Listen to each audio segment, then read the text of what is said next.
नमस्कार, मेरा नाम है ओम प्रकाश यादव और आप देख रहे हैं voice of Republic. Sanjeev Hans Bihar cadre के आईएएस अधिकारी, वर्तमान में additional member board of revenue Patna में पोस्टेड हैं।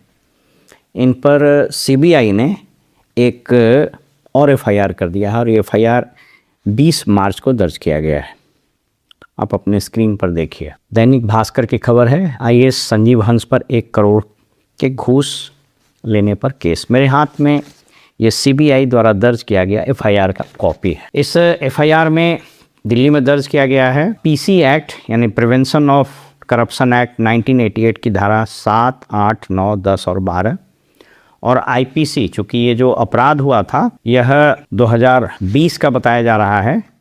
आगे हम इस पर चर्चा करते हैं, इसलिए उस वक्त तो आईपीसी था, तो आईपीसी की धारा 120B यानी आपराधिक षड्यंत्र, इसका लगाया गया है। इस एफआईआर में कुल मिलाकर 8 लोग हैं, संजीव हंस के अलावा 7, और 9वां में अननोन यानी अज्ञात लोग हैं, यानी इसमें स्कोप है कि और लोगों पर एफआईआर किया जा सके। ये मामला क्या है पहले ही बता देते हैं, लेकिन उससे ज़्यादा महत्वपूर्ण ये बताना है कि ये एफआईआर ये 6 साल के बाद ये क्यों दर्ज किया गया है। यह 7 साल के बाद क्यों दर्ज किया गया है। जब 1 करोड़ रिश्वत देने की घटना 2019 में हुई थी, मामला पहले समझ लीजिए।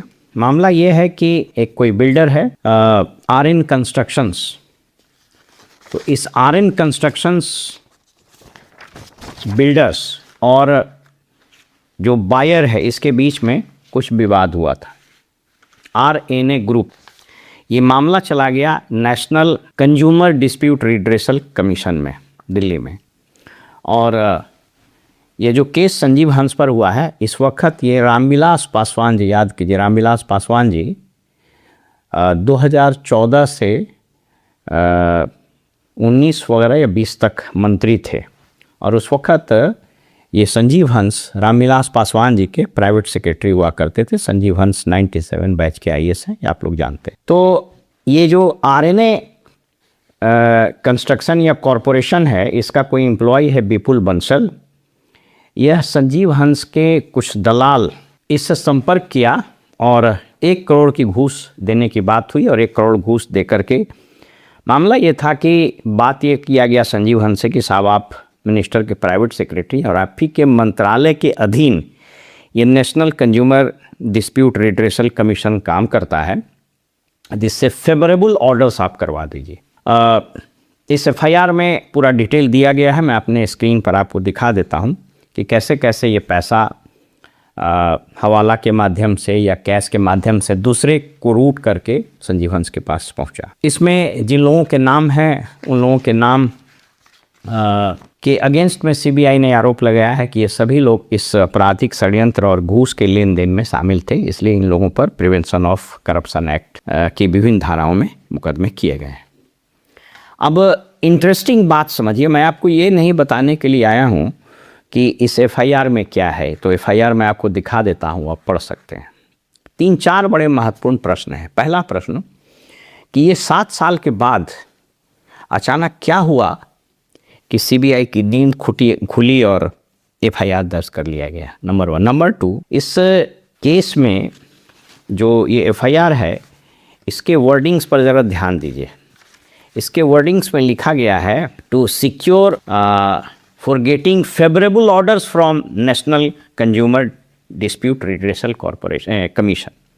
आपको बताते चलें कि इस कमीशन के वर्तमान में जो अध्यक्ष हैं वो एक समय में पटना हाई कोर्ट के चीफ जस्टिस हुआ करते थे, जस्टिस अमरेश्वर प्रसाद शाही, जस्टिस एपी शाही।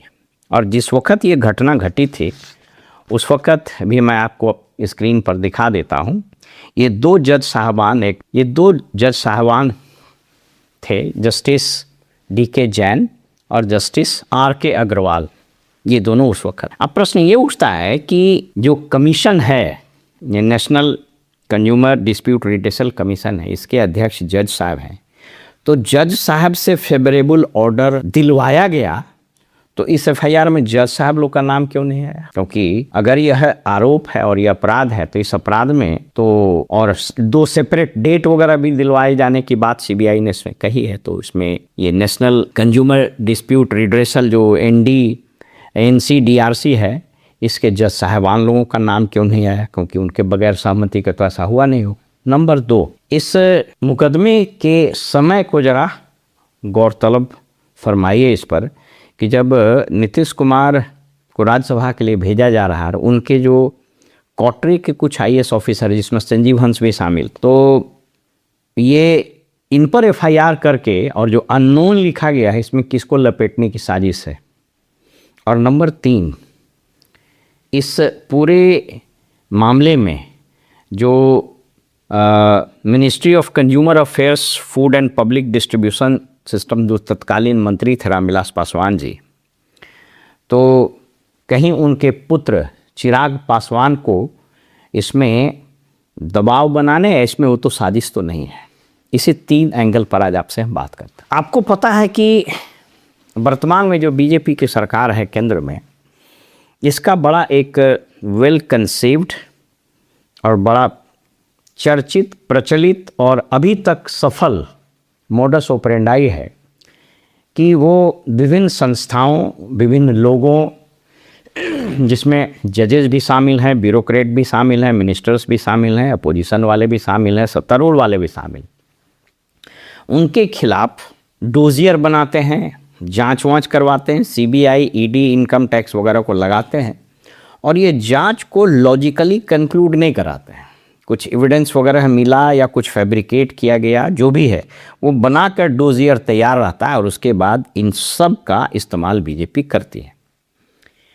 अब आइए पहली चीज़ कि संजीव हंस को क्यों टारगेट किया गया और उस वक्त के मामले में टारगेट किया गया जब ये प्राइवेट सेक्रेटरी थे रामविलास पासवान। आपने देखा होगा कि इधर बीजेपी बिहार में सरकार बनाने के लिए तमाम कवायद कर रही है। इसी क्रम में इन्होंने नीतीश कुमार उर्फ पलटू कुमार को ठिकाने लगा दिया। बीजेपी के मुख्यमंत्री बनने वाले हैं लोग। अब इसमें सुनने में ये आ रहा है कि चिराग पासवान भी थोड़ा उछल कूद कर रहे थे कि साहब दलित के रामविलास जी के सुपुत्र हम हैं और कथित रूप से हम बहुत बड़े नेता हैं। और इनके जो एक बहनोई हैं जमुई के सांसद, वो भी उछल करके बयान दे रहे थे और सर्वदलीय मंत्री जो है अशोक चौधरी, उनकी पुत्री जो सांसद है चिराग पासवान की पार्टी से, वो भी, माने ये सब प्लांटेड खबर था कि चिराग पासवान क्यों नहीं बन सकते हैं मुख्यमंत्री। आप इसको समझिए कि इन्वेस्टिगेशन क्या है। इन्वेस्टिगेशन, मैंने कई बार कहा है कि सोवियत संघ में एक सीक्रेट पुलिस चीफ हुआ करते थे। वो कहते थे you show me the man and I will show you the law. कानून अंधा होता है लेकिन कोई तो रास्ता दिखाता है। तो इस CBI इस इन्वेस्टिगेशन के जरिए रामविलास पासवान जी तक पहुंच करके और कुछ एविडेंस इकट्ठा करके, और जाहिर है मंत्री का प्राइवेट सेक्रेटरी है तो भाई मंत्री तो इन्वॉल्व रहता है, बगैर उसके मर्जी को तो कुछ होता नहीं। बताते चलें कि संजीव हंस वैशाली में DM भी थे जहाँ रामविलास पासवान जीतते रहे और वहीं से चिराग पासवान भी जीतते हैं। उनका पुश्तैनी सीट है। पुश्तैनी सीट इसलिए बोल रहे हैं कि बिहार की राजनीति का ये दुर्भाग्य है, पुश्तैनी सीट होता है, पुश्तैनी राजनीति भी है।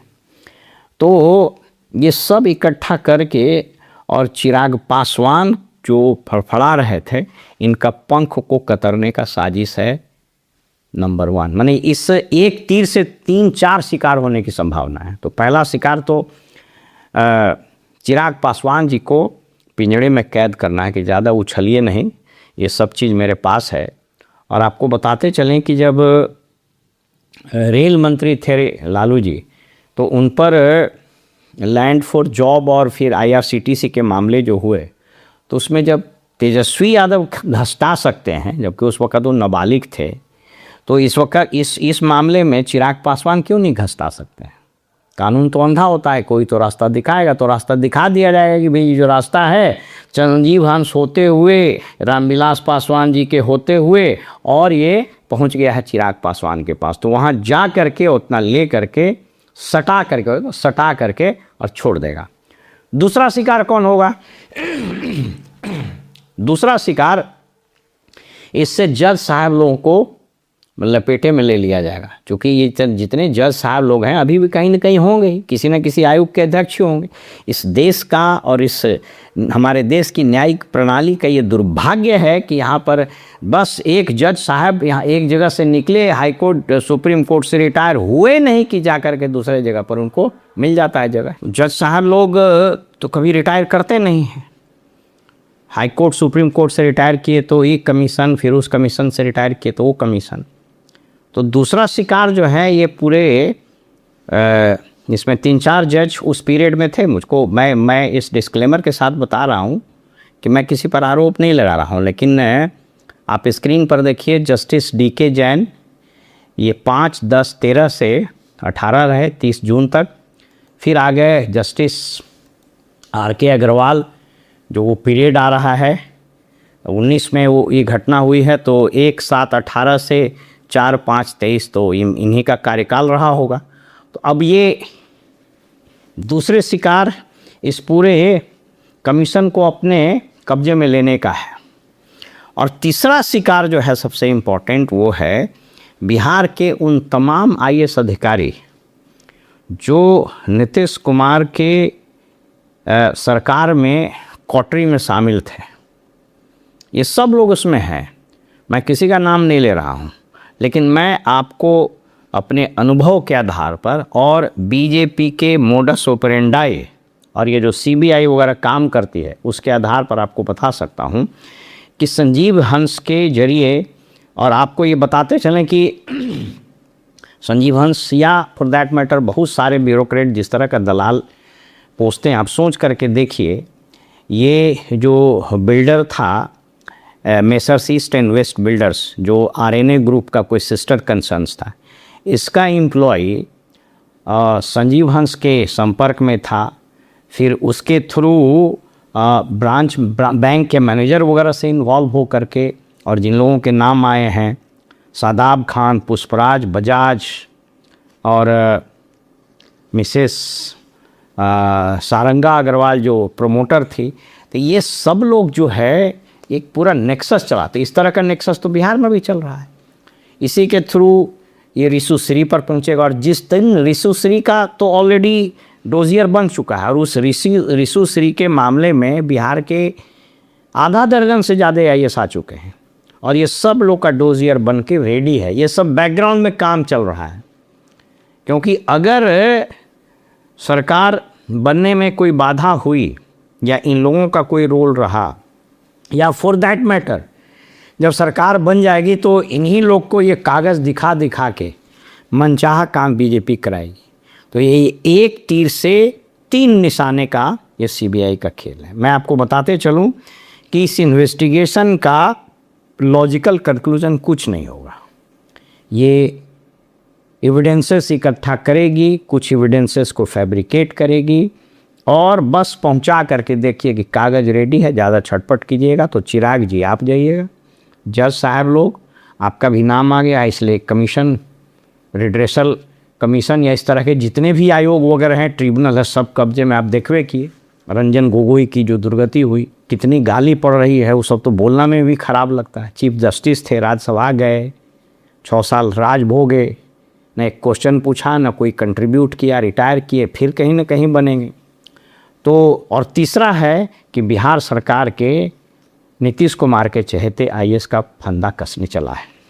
इसी बीच आपको बताते चलें कि एक खबर और चल रही है बिहार सचिवालय के गलियारों से, कि मुख्यमंत्री के इर्द गिर्द 5-6 जो टॉप मोस्ट ट्रस्टेड अधिकारी हैं, वो अभी से ही केंद्रीय प्रतिनियुक्ति में भागने का जुगाड़ लगा रहे हैं। 2 कारण से, पहला कि सरकार बदलेगी तो यहाँ हो सकता है रेतैया हो जाए उनका, और दूसरा कि अभी दिल्ली में BJP की सरकार है तो वहाँ जा कर के गोड़ हाथ धरेंगे तो बचे रहेंगे।